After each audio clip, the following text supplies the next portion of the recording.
రైతన్నకి నమస్తే. ఇక్కడ మన రైతు ఒక ఎకరాలో మిర్చి తోటను పండిస్తున్నాడు. పచ్చిమిర్చి ఏ ఏ నెలల్లో వేసుకుంటే పంట దిగుబడి బాగా వస్తుందో తెలుసుకుందాం. పచ్చిమిర్చి సంవత్సరం అంతటా వేసుకోవచ్చు, కానీ ఏప్రిల్ మే నెలల్లో బాగా ఎండలు ఉంటాయి కాబట్టి నారును నాటినట్లయితే నారు అనేది చనిపోవడానికి అవకాశం ఉంటుంది.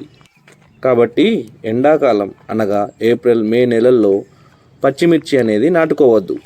ఈ టైం తప్ప ఏ నెలల్లోనైనా నారు పోసుకొని పచ్చిమిర్చి సాగు చేసుకోవచ్చు.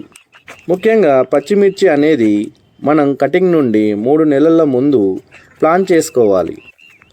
ఏప్రిల్లో మార్కెట్లోకి వచ్చే విధంగా ప్లాన్ చేసుకోవాలి.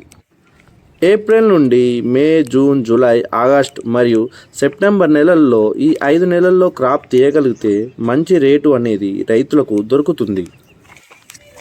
ఏప్రిల్లో కటింగ్ రావాలంటే మార్చ్ ఫస్ట్ వీక్ వరకు మెయిన్ ఫీల్డ్లో ఈ పత్తి నాటుకోవాలి.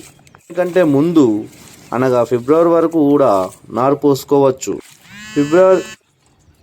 ఫిబ్రవరి ఫస్ట్ వీక్ నారు పోసుకుంటే మార్చ్ ఫస్ట్ వీక్లో మెయిన్ ఫీల్డ్లోకి నాటినట్లయితే మనకు ఏప్రిల్ మేలో క్రాప్ స్టార్ట్ అవుతుంది. ఏప్రిల్లో వెళ్ళాలంటే జనవరి ఫస్ట్ వీక్ నారు పోసుకున్నట్లయితే 30 రోజుల్లో నారు పెరగడానికి February first and second week నాటుకున్నట్లయితే ఏప్రిల్ ఫస్ట్ వీక్లో కటింగ్ రావడం జరుగుతుంది. ఈ విధంగా ప్లాన్ చేసుకుంటే ఏప్రిల్ నుండి ఆగస్టు సెప్టెంబర్ వరకు దిగుబడి వచ్చే అవకాశం ఉంటుంది.